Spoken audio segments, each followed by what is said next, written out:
In October of 2018, a 26-year-old American man had just arrived on a flight to the city of Port Blair, the capital of the remote Andaman Islands that are a Union territory of India. But Port Blair wasn't his final destination. He spent the next 11 days in Port Blair in complete isolation, attempting to quarantine himself and purge his body of any infectious diseases that he may have been carrying with him. Afterwards, his next objective was both simple and insanely complicated. He was going to bribe some local fishermen to literally take him to another universe and reality. You see, Port Blair is a modern city home to more than 140,000 people, a major naval base of the Indian Navy, and has more than a dozen direct flights to cities across the rest of India. It is majorly integrated with the 21st century globalized world that everyone watching this video is familiar with. And anyone can fly there from New York City for less than $2,000, or from London for less than $1,000. And yet, only 50 kilometers to the west of modern Port Blair is a largely untouched relic of humanity's very distant past that nobody is ever allowed to enter under any circumstances.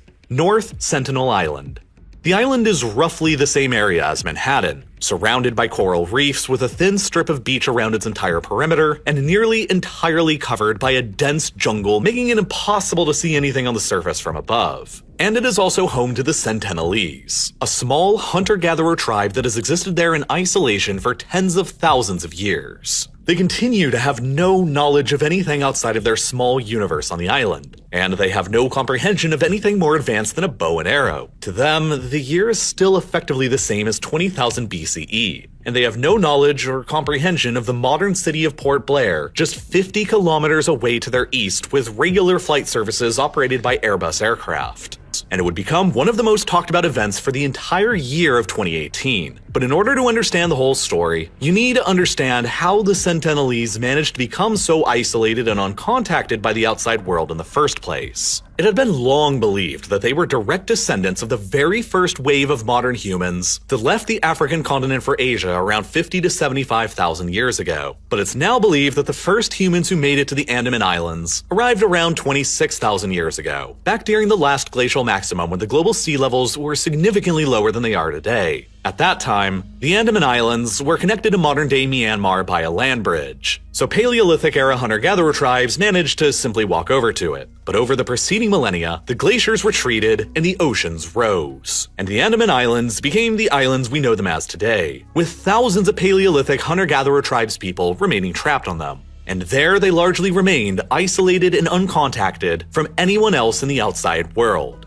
at least to our knowledge. It's possible that from time to time, various different kingdoms and empires in India and Southeast Asia would send parties out to the Andaman Islands for the occasional diplomacy or slave raiding mission, but we simply don't know because we don't have any good historical records.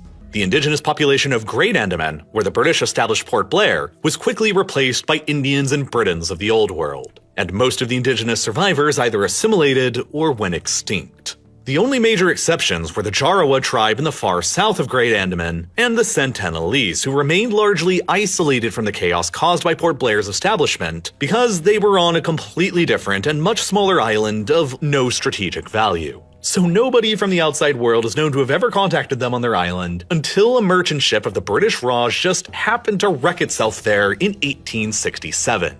The ship's 106 British and Indian survivors managed to reach the beach and likely believed it to be uninhabited, while they sat and waited for rescue. But 3 days after their crash, according to their own reports, a group of naked islanders suddenly emerged from the jungle of the interior and attacked them with arrows. The large 106 members of the crew were successfully able to ward them off until they were rescued by the Royal Navy, but the first contact between our worlds had ended in violence. After the war ended in 1947, India achieved independence from the British Empire, and they were quickly presented with a bit of a unique problem. Not everybody who suddenly became Indian following independence was even aware of what India was as a country, like the Sentinelese of North Sentinel Island. The Andaman Islands were granted to India as a part of the independence, and that meant that, in theory, the Sentinelese on North Sentinel Island were declared as Indians. But of course, these people had never even heard of India, and had no comprehension of what this theoretical citizenship even meant. And so, the Indian government decided that they would attempt to change that by finally, hopefully, making the first peaceful contact with them. But it was going to be tough going. The language that the Sentinelese on the island speak is only known to them, and there aren't any related languages to it anywhere else on Earth. Even the other indigenous languages spoken by the other indigenous people of the Andaman Islands are considered to be mutually unintelligible by whatever the Sentinelese call themselves. And of course, the Sentinelese are too hostile to allow anybody close enough to gain any linguistic clues from them. Sentinelese allegedly later hung the bodies of the two men up on bamboo poles on the beach, facing outwards to the ocean as if they were scarecrows. A warning to the outside world to never come visit again.